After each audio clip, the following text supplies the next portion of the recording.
A topic really important to me is suicide prevention. And on today's show, we're going to look at the actual in depth part of losing someone, a friend, someone that you love to suicide. And I know it's a very sensitive topic. So I really wanted to bring this topic to light because a lot of times people are uncomfortable to talk about things like suicide prevention or grief or even dying.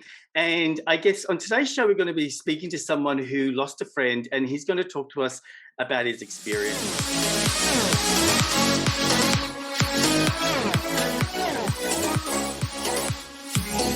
Hi, this is Joey Buzzatil, and welcome to the Secret Men's Business Podcast. On today's show, we're going to be speaking to Jad Patrick.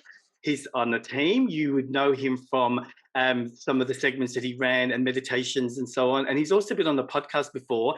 And he's going to be talking to us about a personal story, I guess, with losing his friend and the journey that took him into. Jad, how are you? Really good, Joey. Thanks for having me on the show again. Thank you for coming on and talking about this sensitive topic. And it's interesting. Like I've asked a few people to come up and talk about this topic, and you can just see how sensitive it is because a lot of people have said yes and then they pulled out at the last minute. So it's probably a personal grief, traumatic time. So I guess people know who you are. So I guess instead of talking about you in a way, do you want to just tell us a little bit about your experience with what happened and how that unfolded for you? I mean, as little or as much detail as you'd like. Yeah, for sure. Sure. It's going to be an interesting experience for me being on the show or being on a podcast just talking more from personal experience. Rather than So work. so this is going to be interesting for me. I'm used to being invited on as, with some degree of expertise in an area. Um, you But I'm know, sure you bring your expertise into this, don't you? Like, did you use yeah, it? yeah, definitely. Well, I mean, as this story will unfold, it speaks, quite directly to that and how I even ended up in this kind of field. So, yeah, around almost 19 years ago to the day, which I just reflected on this morning. Uh, my I'm in same-sex attracted, and my uh, previous partner, I'll use his name, Kieran. Um, he'd After him and I separated, he suffered from some mental health issues, and I had repartnered at that stage. I was about 21 at the time, so we were both very, very young. And he experienced a psychotic break and ended up in psychiatric care for a period of time. And not long after he was discharged from hospital, he committed suicide.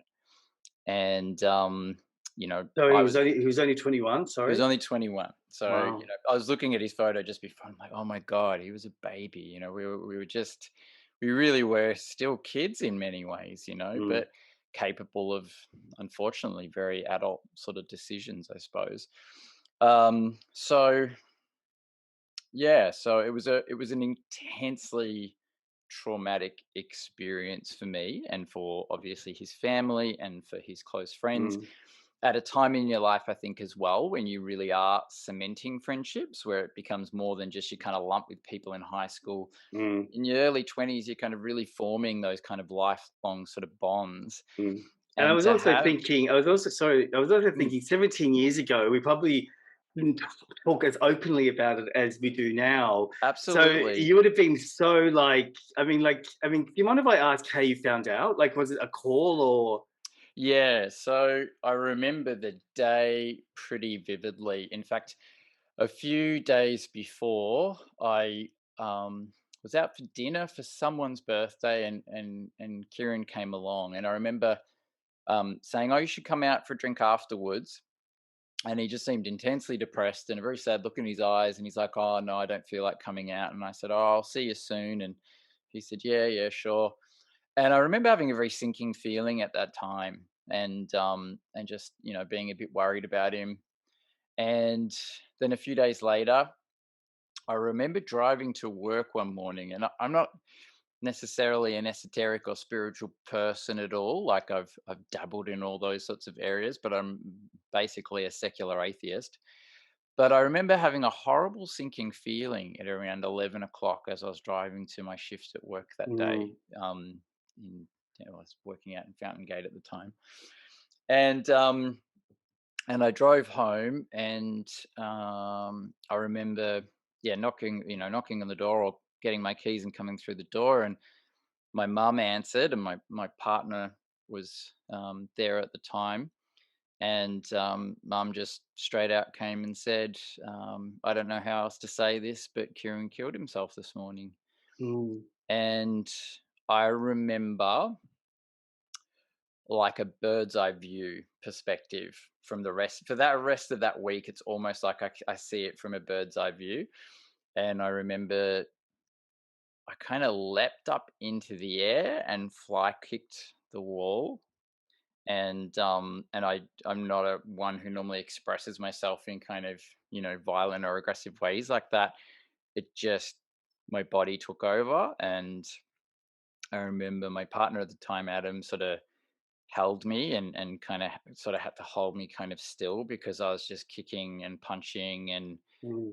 I sort of But had no idea what well, was going I was on. gonna say, was that the first real, like, first death that you experienced, or did you have a grandparent pass away? No, I'd had quite a number of deaths by that age, grandparents, and a friend in high school to cancer, and so not a close friend, but someone in my high school to cancer, and so death wasn't unfamiliar, but the the shock of someone deliberately doing it, and you think of the kind of uh, Kubler-Ross kind of stages of sort of grief, or the kind of for want of a better word, the kind of patterns people sometimes go through in grief.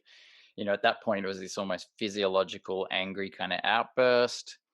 Then, I just was sort of in denial. I'm like, this can't possibly be. There must be a mistake. You're sure he's not at the hospital? And um, I called a friend, and he was the one who told mum, and he's like, no, no, Mm. there's no question about it. He's dead. And did And I was gonna say, did you receive anything, was there anything left for you? Or was there anything left for anyone so there could be understanding? Or do you feel like you were left with unanswered questions? a lot of unanswered questions. Yeah. So I don't know if he left a note that was just for his family. I don't believe he did, as far as I knew. And if he did, that's totally their business. I'm obliged to know about that. But certainly there was no kind of direct kind of communication, or indirect communication left for people. So I just remember going into a state of real kind of shock and almost into management mode. I just started calling every person I knew, and telling them, and just I sort of got quite fixated on that. It was kind of like I just got stuck in a bit of a loop, until eventually my mum and partner at the time pulled me aside and was just like, no, you just need to stop for a minute. You just need to be sad and let this kind of sink in. Um, and yeah, I think I was in a slightly dissociative state at the time. I had personally experienced a lot of anxiety and depression, and some issues with kind of derealization and panic attacks. So I think I sort of just checked out. Mm. Um, and it Did wasn't until, did you notice, did you think that you, looking back now, did you notice anything, any signs? yeah, definitely. So leading up to, I mean, I was reading through actually some of the things on the Secret Men's Business group about suicide the other night, just kind of reflecting back on a few things. And I thought, oh, yeah, there was some very clear indications there. And I think, there is this um, a bit of a myth that people who are serious about it don't communicate it. But I remember having a very long conversation on the phone with Kieran one night, where probably a few hours, where we just talked and talked and talked. And he said, I don't want to live anymore. Mm. In reflection, now with the skills I have, and the wisdom of being old, I would have perhaps contacted someone about that, or gotten some professional kind of help to deal with that. But I didn't really know what to do. I was just being a good friend, trying to listen. And um you got to remind yourself you're only 21 as well. oh yeah, absolutely. Mm. Like I said, we were kind of kids. I was still living kind of basically at home with my parents still, like, working casually, studying to become a naturopath at the time. And so, um, Yeah, so there was, signs he'd gone through, potentially was the beginning stages of perhaps either bipolar or schizophrenia. Had some kind of psychotic break, and he was discharged from the hospital. And in typical, particularly at that time, uh, there's a lot of cracks in the system, and once someone's out of hospital care, there's sometimes very little follow up. And sadly, in this instance, I think a number of weeks went by. So Kieran moved back home with his family, and they, they did the best they could to help him out and whatnot. And they were organising private psychiatric help, and so therefore the hospital, who would normally send out a crisis assessment team, didn't, because they're like, oh, the family's got something sorted. So I think quite a number of weeks even went by before he was assessed. Now, Yeah. risk factors for suicide include that time after leaving a hospital, also include starting on a new psychiatric medication. Those first few weeks are actually quite risky as the brain chemistry adjusts. Um, there was and change of living circumstances. He went Mm, from living in an apartment with friends to living back home with his family of origin. So there was a number of warning signs there. He'd gone from being incredibly manic in the weeks preceding his hospital admission, up all night long and talking, and delusions and that sort of thing, to then being intensely sort of depressed. So mm. It's um interesting, isn't it, how that was 17 years ago, and I'm listening to you, and two things are happening to me. Firstly, I'm realizing that 17 years later that there's still cracks in the system. So yeah. even like Mhm. now, because I was going to ask you, like, do you think that with the tools that we have now that we may have been able to, help? But the reality is that the same things that you were bringing up just then still happen. Mm. And secondly, like, why the Secret Men's business was formed was because of my connection to suicide. And it's interesting how I'm listening to you, and all of a sudden I'm getting all those feelings coming up again, and Mm. how it doesn't go away, does it? it's It's it's interesting. it's funny. What's not funny, but one of my earliest clients in student clinic was coming to see me for other reasons, but they shared with me that they'd lost a housemate, and then it turned out it was through suicide. And I spontaneously kind of shared that I'd just been through a recent experience like that, which, as a sort of therapist, as a counselor or whatever, you tend not to disclose so much about your own experience, but it just kind of happened at the time. But it was kind of good, because she looked at me in the eye and she's like, oh, so you understand, because it's not like a normal death. And I said, Yeah. it is its own category of grief as far as I'm kind of concerned.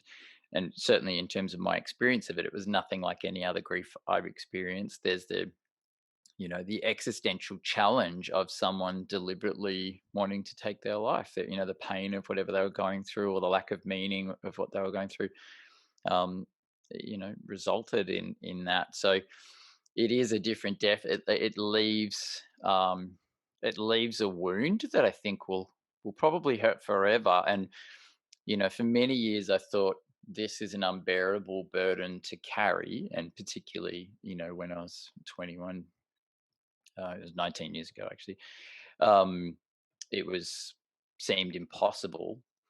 And I guess I went through a period as well of slight disenfranchised or complicated grief, in the sense that, um, reflecting on this, I'm like, far out. We've come so far in terms of societal attitudes towards same sex couples. But I felt like I had to keep that grief quite private. I had to talk about him as a friend, but he was my ex-partner. He wasn't just a friend. He was my first serious boyfriend as well. Before that, had a Yeah. girlfriend in And high I think school. it was sort of taboo, wasn't it?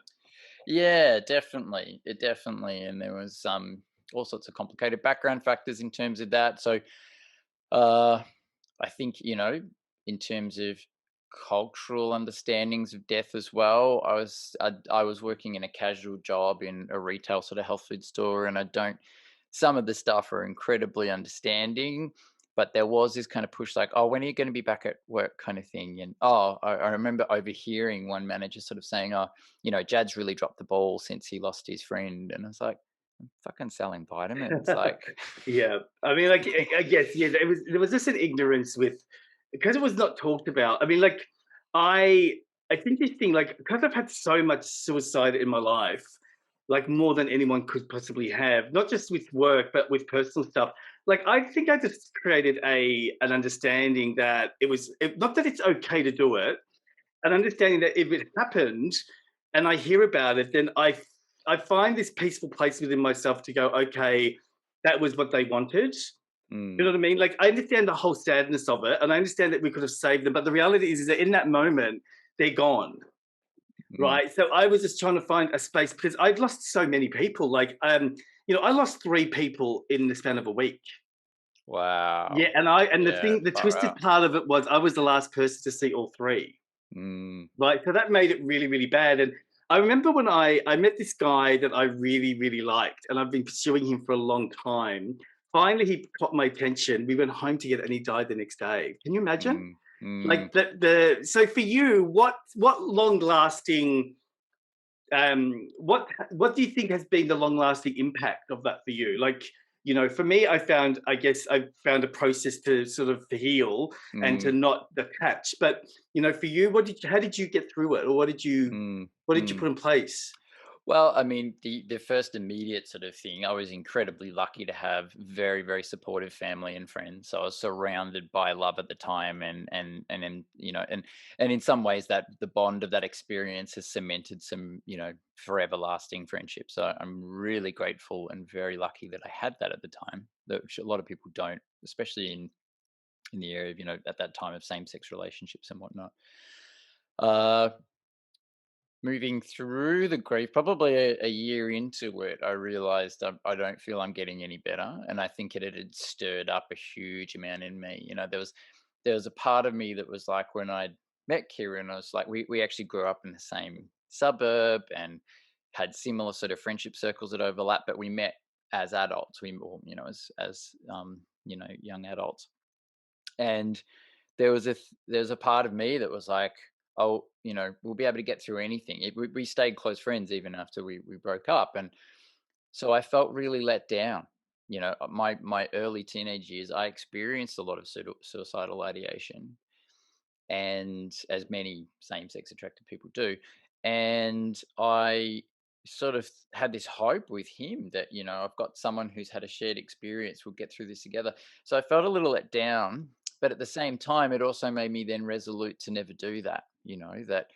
That seeing the pain and suffering that caused, and the reverberations of that I never wanted to cause that to Other my loved people. ones. Yeah. So there was that aspect of it, and then probably, yeah. Once I realized that the impact of it was really still taking its toll, that I was still experiencing a lot of depression. Um, I'd often, before work, I'd play a sad song, cry for a while, and then turn it off, and then get in the car and drive to work. And that was how I kind of managed the kind of. I sometimes talk to my clients like there's like this great big dam of grief, and you feel like if I turn on that tap and let the water out, I'm just going to flood my whole life. But you can actually turn the tap on and off. You get better at knowing when to turn it on and when to turn it back off, and eventually it starts to subside and it becomes a lot more manageable. But it certainly wasn't feeling manageable, so I started seeing initially a psychologist who helped me deal, I think, with the initial understanding of the grief. And then not long after that, I started seeing a counselor who I saw on and off for many years, and that, I think, helped me to tease out how that grief was speaking to other losses in my life, and also that sense of meaninglessness, purposelessness, depression, etc., that was sort of Mm. contaminating, I guess, the grief process. Did anything come up for you in regards to you thinking that you could have done something, or that you missed something? Like, did you have any guilt? Yeah, I think certainly unconsciously I had some guilt. So I was, there was a lot of thoughts of, oh, if I only had that information, or if I had have, pushed for him to get this support, or if I had have known about these services, maybe I could help, and maybe I very well could have, but maybe I couldn't have. Mm. Like he said, he did make that decision on his own. He still And had that agency. it's really hard when it's happened, and you're grappling with it's sort of like I sort of see it as not important because it's happened. Because I Yeah. saw those people. I was the last person to see all three of those. The guy, my cousin's husband, and it was a friend. I was like trying to pick every single thing that they said so I could see if I'd missed anything. But the reality Mm, was, mm, I think when you really step back, you could see, like you were saying, you could see the bigger picture. yeah.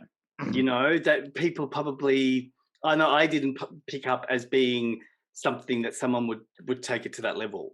Yeah, yeah. I think, part of the sort of process of grieving is making sense of it all, and that meaning making process sometimes involves reflecting on what could have Mm. been done. So Yeah, you then that I come was to gonna say, terms with the fact actually, that I was gonna say that all the good thing is that all three of the people had notes, and yeah, and it is just it does give you a bit more of an understanding rather than an assumption, yes, yeah. you know? There's an element of the mystery to it that is, I mean, existentially, we all know we're going to die, and we try to make sense of that in any way we can. But at the end of the day, the meaning is ultimately unknown. Whether there is a God or whether we just end up as dust, or none of us know 100% for sure either way.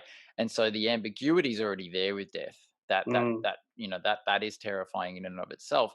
And then if someone's chosen to do that and left no kind of reasoning, it adds to that sense of ambiguity, which then is really difficult territory yeah, to, and then if you especially. if you add religion as well, because like some really I'm Catholic, and if you do that, then there is all this other it's just so many layers to it, Yes. and, what were you gonna say, sorry? um You're gonna say definitely. I can't recall. Yeah. My train of And thought when. so, what do you think have been your major? I mean, one of the big things that I heard you say was that you've made a realization that you're not going to do it yourself because you don't want to hurt people. But has there been any other learning for you? Have you taken away anything? I always go to funerals, and especially like I just, recently lost my mum, as you know, Mm, like it makes you really want to celebrate life. Like, mm, so that's one thing that whenever I sort of see, whenever someone dies, it's like another sort of one of those moments that goes, wake up, Joe. It's mm, like a bit of a mm. wake up. So, have you taken away any lessons from this experience? Yeah, I guess. Well, one of the silver linings was I really then became quite passionate about mental health, and so that led to be me becoming a therapist and studying counseling, and also over the years it's meant that I've had a pretty acute empathy and compassion, I think, towards people who particularly have suffered from psychotic illness, which can be very misunderstood, things like bipolar and schizophrenia and whatnot. And sometimes that's meant that I've sometimes cared too much and got myself in difficult water, and other times I think it's been a good thing. But it's really developed a sense of compassion, a real sense of the value of life, and a passionate interest in mental health and all the many variables that go into shaping that, and also contemplating life's deeper questions of meaning and purpose. That was something that hit me at a very, very young age in the scheme of things. I already was someone who really thought deeply about those sorts of questions and thought very philosophically, but I think that shaped that in me. um I think also sort of recognizing, that suicide, as they say, is a permanent solution to an impermanent problem. And you know when I got into the world of mindfulness and stuff, there's a lot of exploration of impermanence, that all feelings come and go, that all thoughts come and go, that all phenomena are transient. And so you learn then to get less hung up on, oh, I'm going through a difficult time, that will always be like this, I'll always be in this pain. Maybe I should just kill myself. You start to recognize, well, those thoughts are not facts. They might be there, they might be difficult to have, but you can let them kind of come and go. Mm, So I think that's a learning from that, the importance of friendships and kinship and family and connection. mm. That Do you mind you if I really need. expand on that a little bit? Like, Yeah. I don't want it to be controversial or think that I'm being judgmental because I'm not, listeners. But like, why do you think there is an issue with some men who know that they're going through pain and they're going through, you know, not a good time in their life, but yet they have all we have resources now. We have people doing podcasts and all these things. Why do you think they still choose to not reach out and make a change?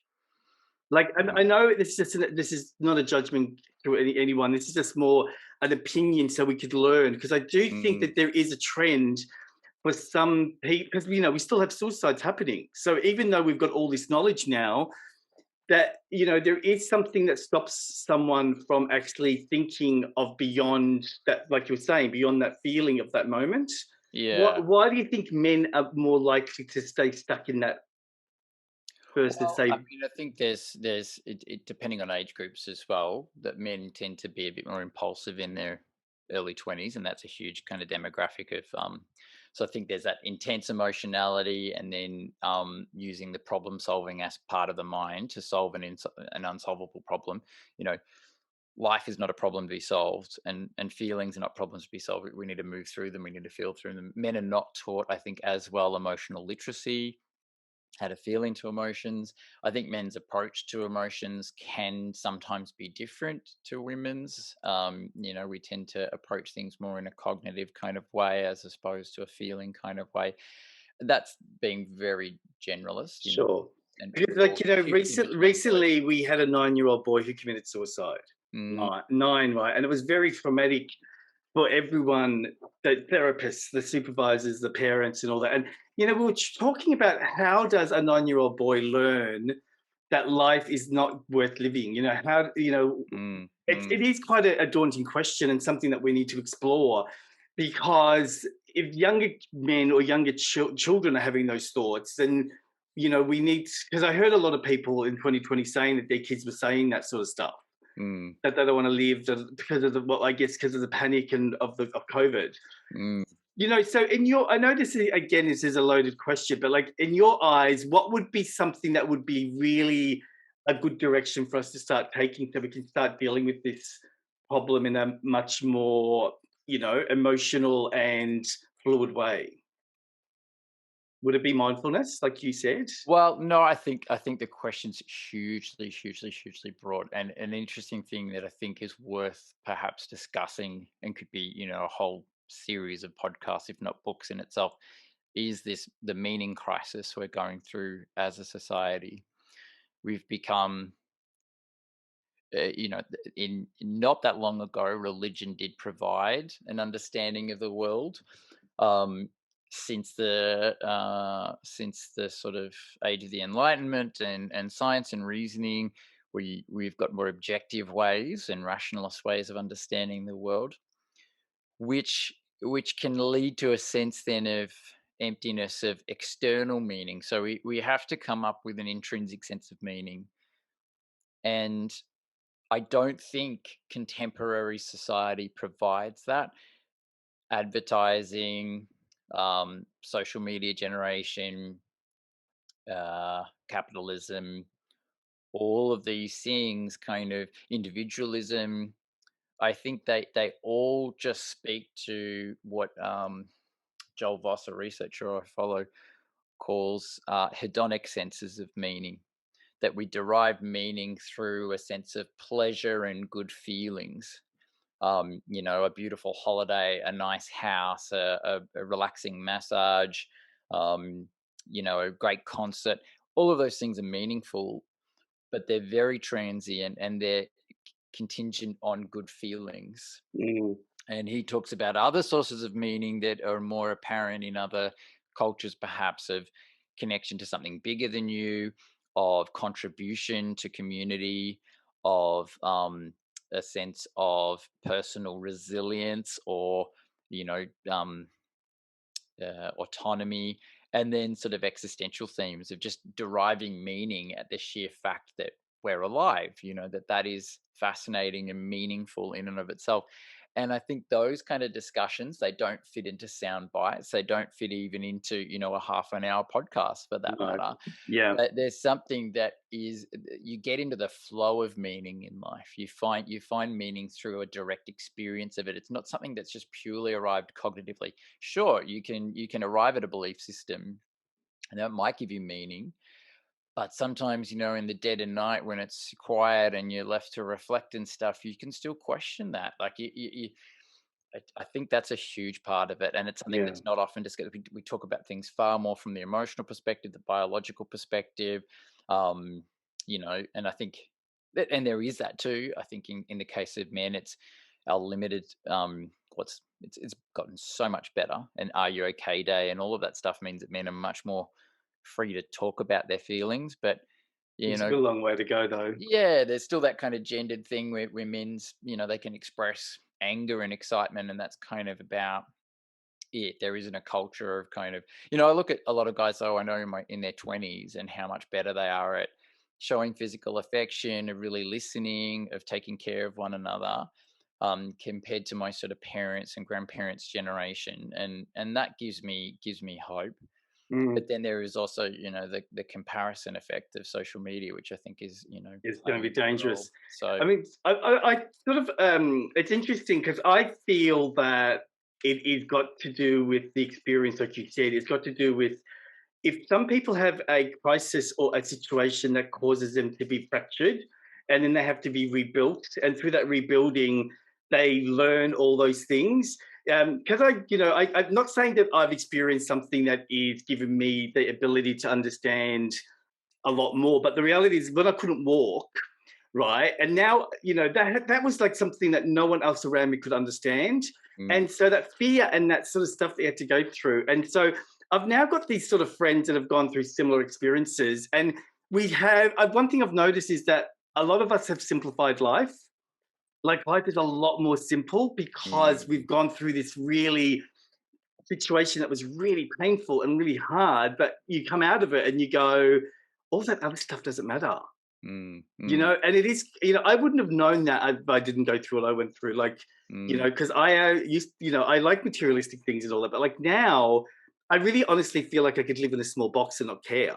Yeah, interesting. Yeah, Interesting. and Yeah. I've noticed that everyone that else that's gone through similar things, like either being cancer or diabetes or even disabilities, they've all got that same sort of your life becomes smaller and you realize that well, I guess not for everyone, but you realize if you allow yourself to surrender, Mm. then all of that other stuff just goes away. Yeah, absolutely. You've reminded me that in the recovery phase after my experience of Kieran's suicide, that gratitude for the small things, and also that perspective where, getting cut off in traffic, I'd just be like, how could I get annoyed at that when after what's happened in the last 2 years or whatever? Yeah, of I mean, that fades to a degree too. You get back into the course. swing of normal life, and you get annoyed at the small things, and you forget Yeah. about the bigger picture. But I mean, it that's does why I certainly asked you that bring that question, into I guess. focus. Yeah, that's why Mm, I asked that question because it was more about like, you're right. It does have to create it creates an opening to either go back to what you knew or to practice and to have some sort of daily ritual to have the other side. mm, You know what I mean? And mm, that's the thing with, the advice that I would give people all the time is just do your own thing. mm, Don't compare yourself. Don't, because you're right, advertising, social media, all those things are so loud mm, at the moment. And you try and do something and no one looks at you or no one likes it or no one gives you any recognition. And so a lot of people can take that and literally, it's like deflating, right? mm. But the main thing is just to focus on something that you love and just doing it because life is just, the way that I look at life now is it's just morning to sunset.